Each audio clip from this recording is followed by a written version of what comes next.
to watch your child suffering is just honestly the worst thing in the world. And when it's something you can't change or fix, that makes it even worse. If it's something that maybe, you think, oh, this is a phase, that's one set of issues. When it's something like a physical illness, a mental illness, something where you can't fix it yourself, prayer is what you need to, that's what you can do. That's exactly what you can do. And when you can rely on the saints and the Blessed Mother to help pray with you, then I believe that that's what works.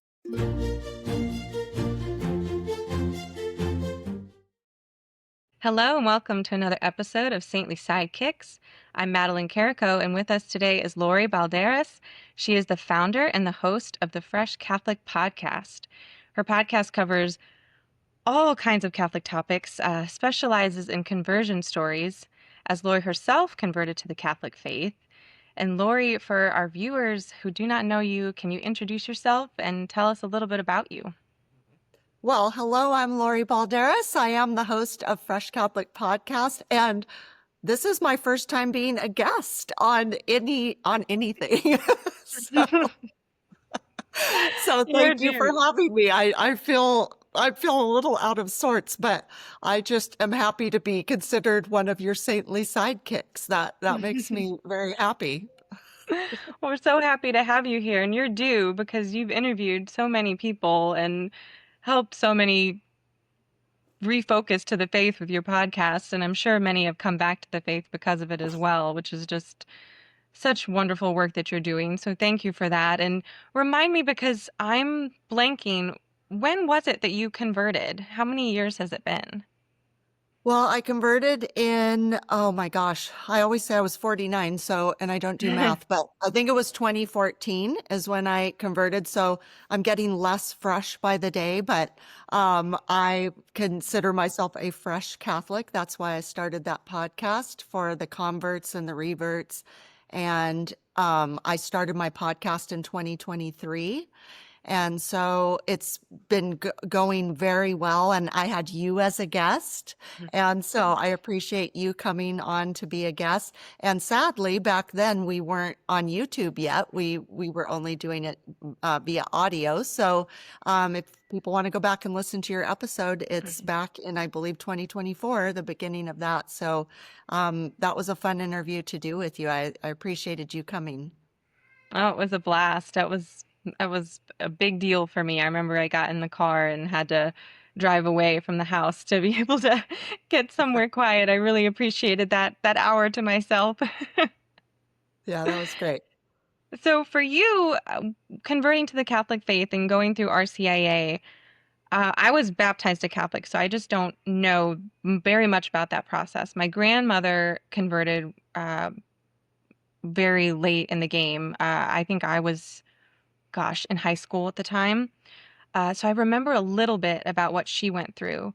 But in RCIA, do they talk to you about the saints, or does that come later? Is that sort of self-led? They do talk to us about the saints. They cover pretty much everything. And when I say that, that's kind of a silly thing to say because we'll never know everything about the Catholic faith. There's so much to learn, but they really do a beautiful overview of everything. So you know what you're getting into, you know what the general sense is of everything. And then I believe it's up to the convert to then explore all those things even more. And going into the RCIA, I knew nothing about the Catholic faith, zero. I knew nothing about the saints. None of that was on my radar at all. If it was a test like name a saint, I I would have failed. I wouldn't have known even one saint. So that's where I was at.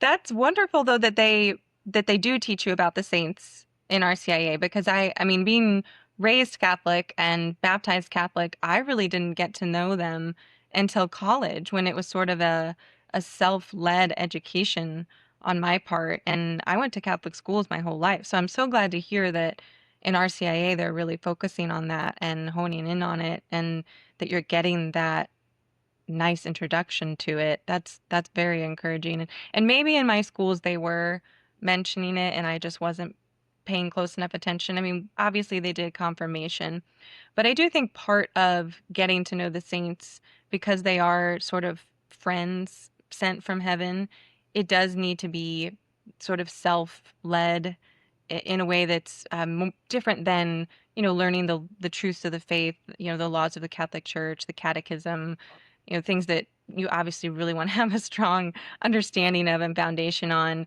Whereas with the saints, I think sometimes they find you along the way or you find them during times of trial. Has that ever happened to you over the years where one in particular stood out?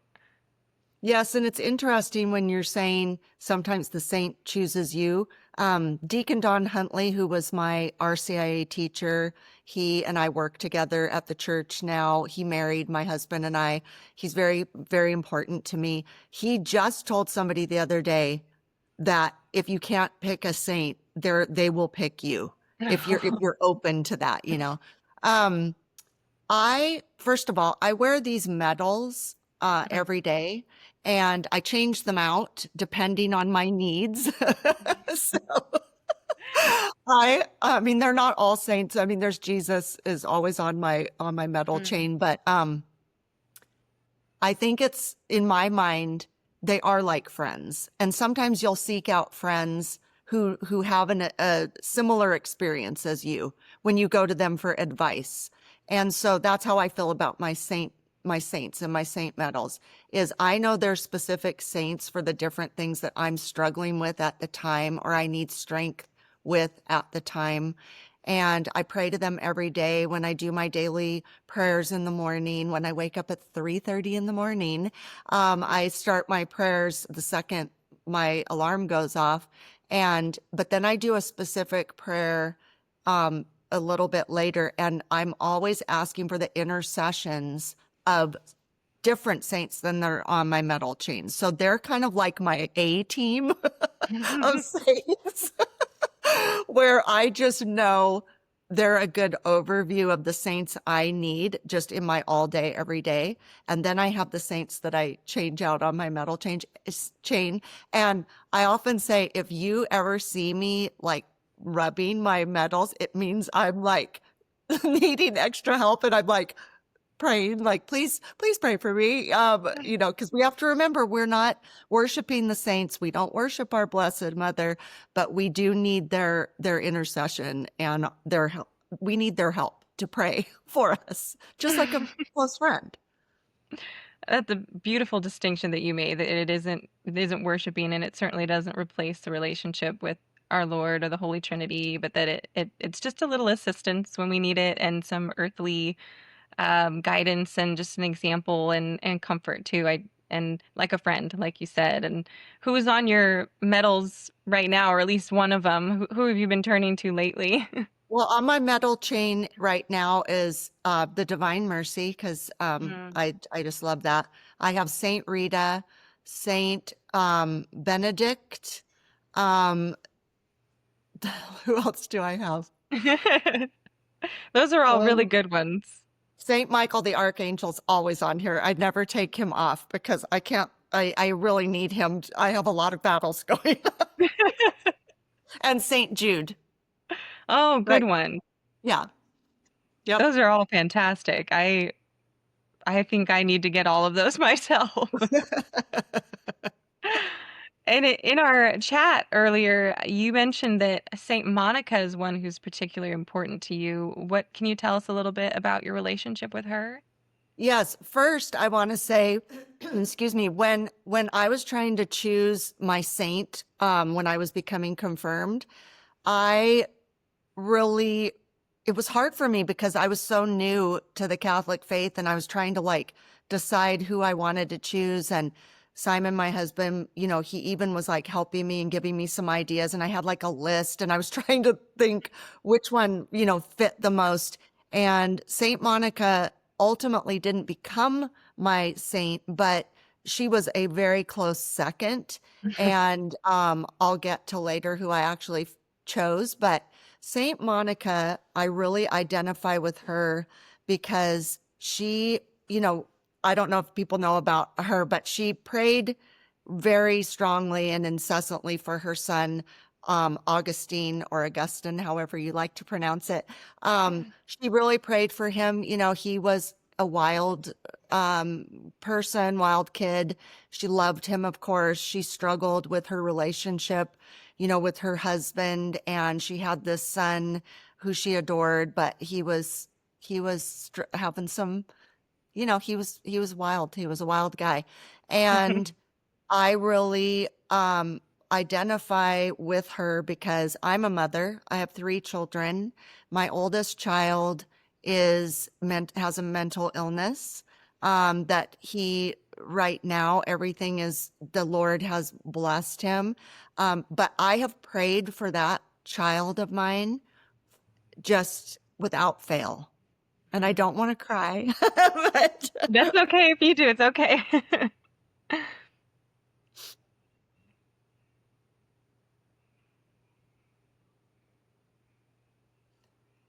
he has just struggled like his whole life.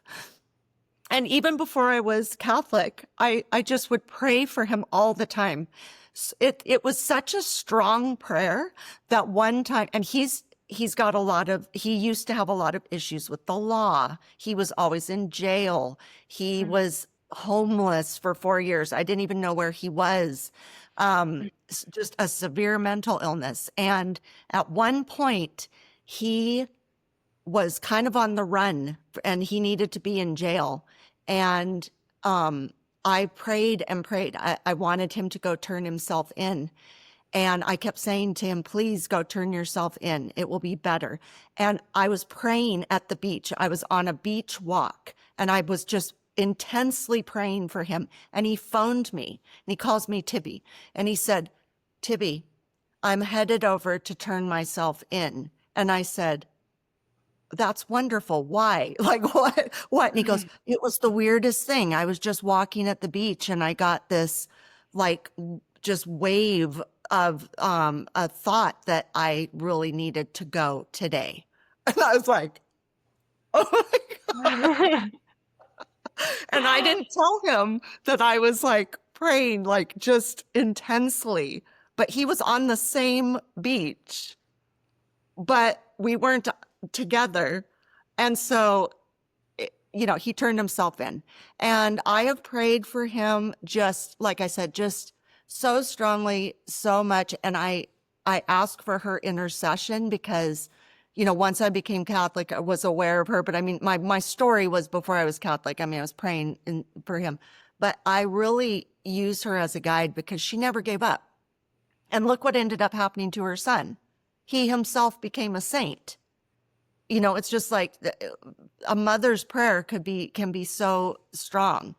And so I just think she's a great role model for not giving up because our children do have struggles. They do go off the rails sometimes, but I feel like she's just such a guide to just not give up and just, you know, she to me has a direct line to the Lord that, you know, so, you know, I really identify with her. And, you know, I just feel like when I ask for her intercessions, my son has made this miraculous, I think it's just a huge miracle. He's now married. He has a job. He has two children that just saved his life.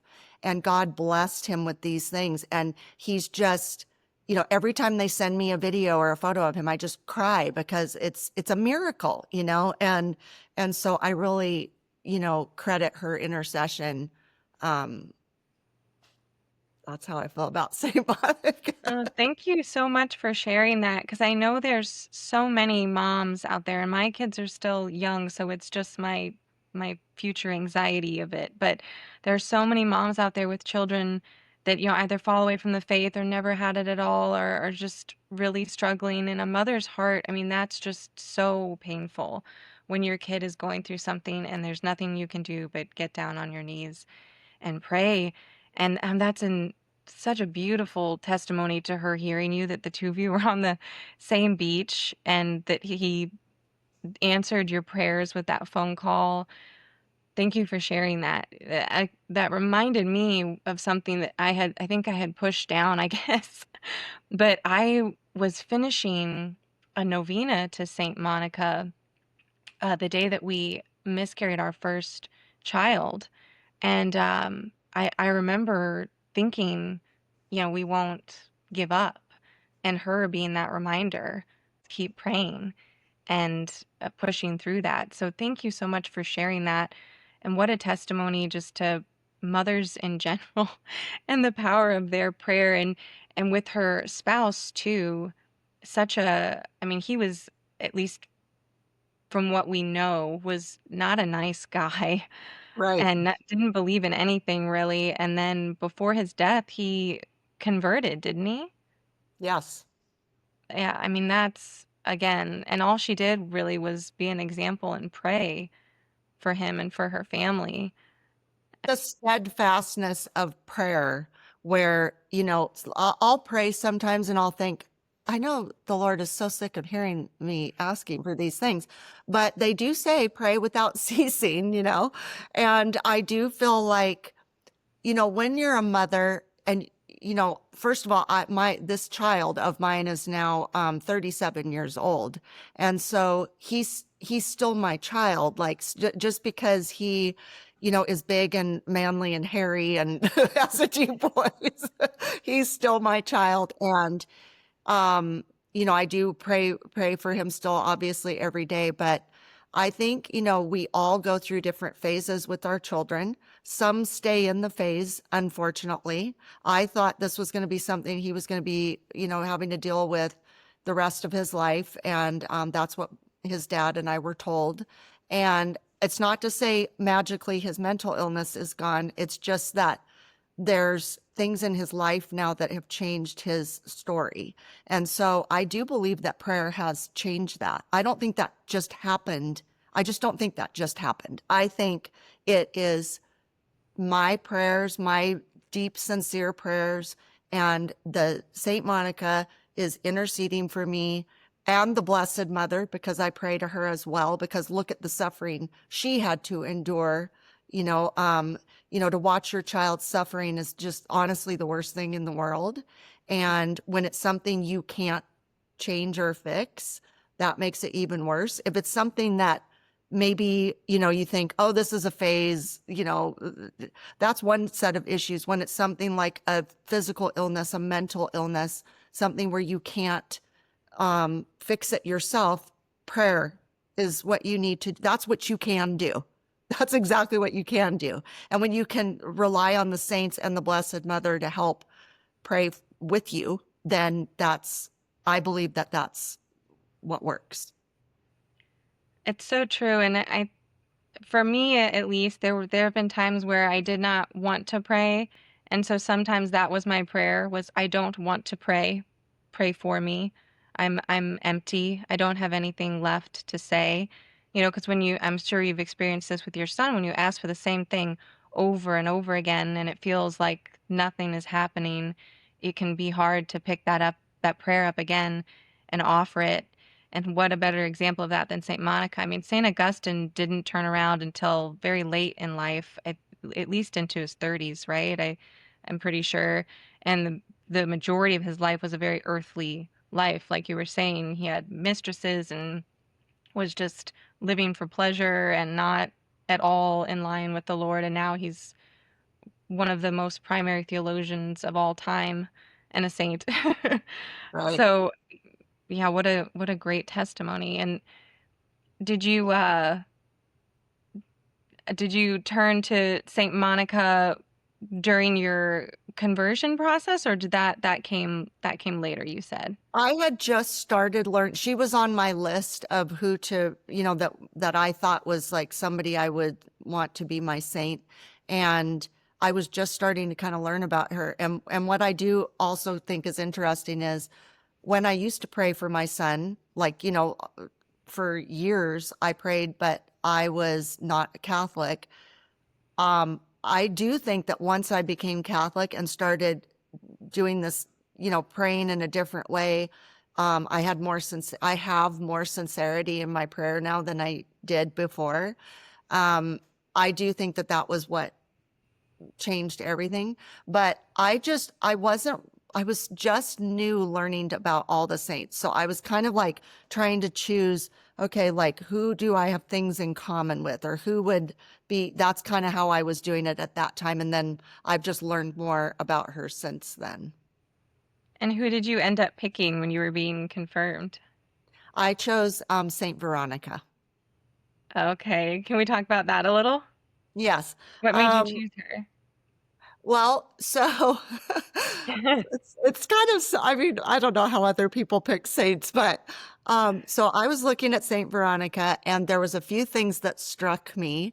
One was she is the patron saint of photographers, and am a I used to be a professional photographer, but I'm a photographer or whatever. My husband is the better photographer, so I gave it up. But anyway, I he's the patron saint of photographers. Her saint day, her whatever you I don't even know what the technical term is for that, is July 12th. And July 12th happens to be my favorite date of the whole calendar year. It has nothing to do with the birth of my children or my wedding anniversary or my birthday. It's the day that I got my halo apparatus off. I broke my neck in 1990 and I had a halo apparatus, which is a torture chamber for those who Google it, see what a halo apparatus is. That was the day I had my halo removed. And so that's been my favorite date, July 12th. And so that happened to be her date. And I thought, oh, like that's an interesting, coincidence.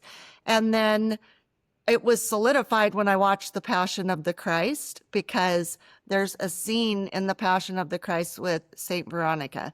And if people have seen the movie, it's the scene where Jesus is, falling, he's fallen, and she comes out of nowhere and just goes straight through the crowd, which is very violent and hostile. And the way they filmed it was amazing because she is making a beeline to our Lord. She does not care. She appears to not care what's going on around her. She sees him. She sees a need. She sees that she wants to comfort him, and she just goes straight to him, wipes his face. They have this interaction. No words are spoken.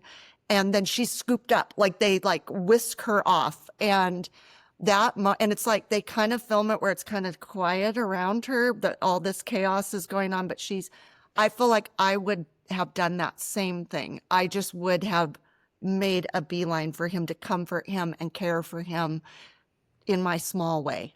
And so when I saw that, it was like, oh, that's that's me. I would do that. So That's that kind of did it for me. that's funny that you say that because I mean I don't know you all that well, but the very little that I do, I would agree that you would do that as well. Just that you're a very determined person. You're not going to let someone get in your way if you want to help somebody or do something that's worthwhile and of value. And what a wonderful thing to connect with. It's interesting because when I first pictured that or saw that, like recently we listened to a podcast about it, my daughter and I, and I remember I started crying and she was like, "Mommy, why are you crying?" And I was like, "Well, because I don't know if I would have done it. I don't know. I might have been too scared. I might have been afraid that a Roman soldier would slice me open or, I didn't say that to her, but in my head, I'm thinking, I don't know. Maybe I would have just hid in the crowd. And that kind of broke my heart a little bit to think, I don't know if I would have gone and endangered my life to help him. I mean, and then there's part of me that thinks I could have, maybe. I definitely have that in me too, but there was that dread of, oh man, how many times in my life do I not make that beeline to Jesus when I need to be doing it? There's so many opportunities. Every single day we have those choices of, am I going to make that beeline to Christ, or am I going to sit back in the crowd where it's comfortable? So Well, and I see, agree with you. I think at the time, I mean, especially at the time, because I was just, being initiated into the Catholic faith, I was being met with much trouble. with people angry at me for becoming Catholic. And I had a very important person in my life who was giving me an ultimatum, who was giving me, basically blackmailing me, like, you have to give up your religion. I don't want you to do this. You have to give up your religion. I want you to give up your marriage. And I said, well, no, I love you, but Jesus comes first, and I'm doing this. I've stuck with that the whole time. I have much, like I'll get people who I've lost friends. I lost family members for a little while. They're slowly kind of coming back, but I felt kind of that way. I guess that's why I equate it with that, where I'm on this. This is my life now. This isn't something I'm just in and out of. This isn't something that's a phase. This has completely changed my life and my world. There's nothing more important to me than my relationship with Jesus. That's it. Period. End of story. And if other people aren't going to like understand the deep love I have for Jesus and this religion, like I said, I still love them, but I can't fall for that choice. I'm not going to. So I think when I imagine Saint Veronica, and again, I'm really visual. So like on my show, I'm always referencing the Passion of the Christ, because it's always really just helped me to visualize in a horrific way. Like, that movie is the most horrific movie and heart-wrenching movie I believe ever made. But it needs to be, because we need to feel that pain and that, or like you're saying, even when you're watching it or talking about it, you're just honestly putting yourself there, because it was a horrible time. And I mean, so I think people handle things differently, but I just imagine that scene, and I think that's how I feel, is like going through the crowd to get to Jesus. And I'm gonna, you know, do whatever I can in my small way to, worship him and to put him in the forefront of my life.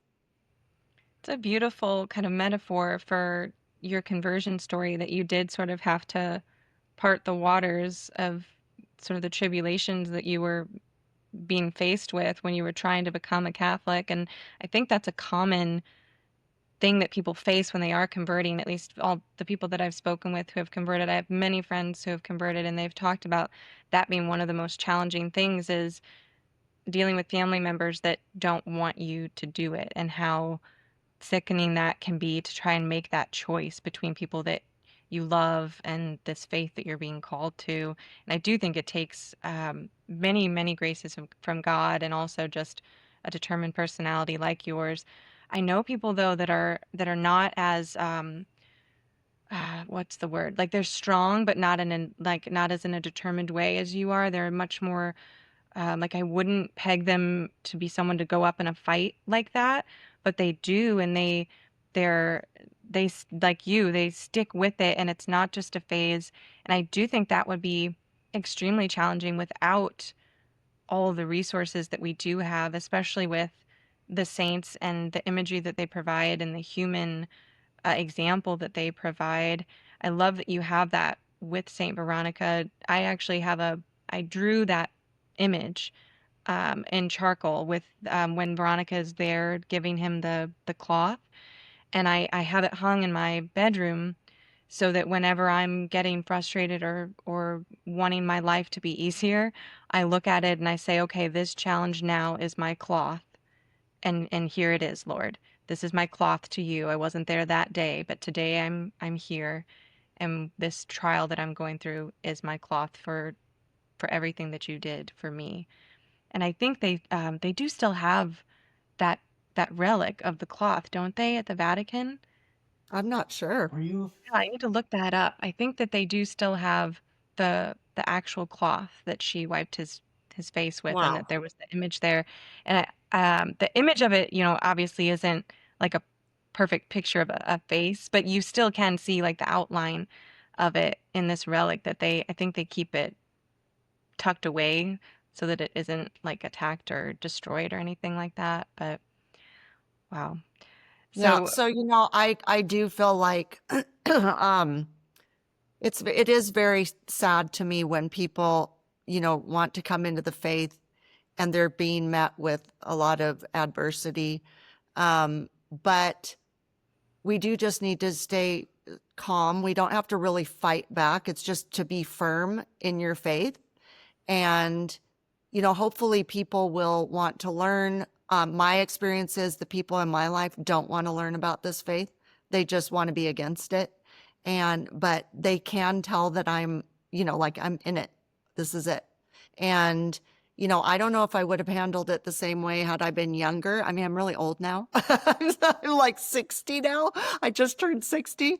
But I just feel so strongly about it. And again, I don't like really force it on them, but I just, it's my life. So, you know. and hopefully by your example, I mean, I would think someone from the outside watching you make those sacrifices and making those choices and those decisions would at the very least learn from that example that obviously this is something very important, something very sacred if you're willing to put so many things at risk. And I I really admire that, especially in people that have converted, because I never had to experience that. I've been raised by parents that were both, well, actually my dad did convert, but I was young. I think maybe 4 or 5 was when he converted. But just like you're saying, my mom did not push it down his throat. She just said, "We're going to raise our kids Catholic, and that's it. And you can, come or not." And she did say he needed to come to church with us, but he didn't have to convert. And so he agreed to that. And then he eventually just fell in love with the faith on his own and converted. And that's been a beautiful gift for me to see, honestly, is his sort of slow journey with the faith. And then by contrast, my mom's, who was baptized in the faith. And I think a lot of people who are baptized in the faith have a period of life where they fall away and then come back with more fervor. So, in a way, she has a little bit of a conversion story as well. But I cannot imagine being faced with family members asking you to make that choice. Yeah. Did your the Fresh Catholic podcast, was that something that helped you stay rooted in that, or was that something that you just wanted to do because you felt called to serve other people that were going through maybe similar things? Well, I started the podcast because I was listening to Bishop Robert Barron one year during Lent, and he was saying, everybody go out and do whatever you can do to build the kingdom, sort of an idea. And what's your gifts? Use those however. And I thought, oh, I'd like to do a podcast, I think that would be great. And at first it started out slow, but then my husband, thankfully, is really good. He's my producer and my husband, and he's very, he's a filmmaker, so he's really good at all these things. And so the combo of the two of us, and we feel like the Lord's like guiding it, but it is building up. I do a weekly podcast that comes out on Mondays. That's varying topics. They run about anywhere between a half hour and an hour, depending on, if you go way back in the beginning, they were kind of a half an hour. And then I do the daily mass readings every day. And those are wildly popular because it's very short. It's like 5 to 7 minutes. It's only the readings. There's no commentary. It's just on your way to work or school or wherever you are, you can listen and be caught up if you're unable to go to mass. Some people listen on the way to mass so that they know what the readings are going to be. So that's been very popular. I'm really enjoying my guests, and so it's going really well. We also have a great website that my husband designed, and we have an educator, Charles Merritt, who comes on, and he has many series on our website. I don't even know how many now. There's so many. And they're really, it's just a font of information. So my website is freshcatholic.com. Go to that. There's a store. There's all the series from Charles Merritt. There's some Bible studies from him. There's my podcast. You can listen to my podcast on all platforms. You can watch or listen on YouTube. So please subscribe, because I think people think that subscribe means they have to pay money. It's just clicking a subscribe button. It's all it takes. Oh, well, thank you so much for all of your work with that. And I know that it was very substantial for me when I was interviewed. And thank you so much for coming on today and doing this with me and sharing those testimonies. I'm gonna sit with them for a while, I know, after we hang up. So I really do appreciate that and all the time that you do to serve the Lord, and just God bless you. Thank you so much. Thank you for having me. And I'm also on social media at Fresh Catholic. I do little videos every single day. Just like they're really short, but it's just to keep, I'm just trying to build up the kingdom in my little small way. So, Wonderful. And we'll link all of that in the notes so that everyone can find you and just continue to help you grow. great. Thank you so much. I really thank you for inviting me on your show. I felt so special. Um,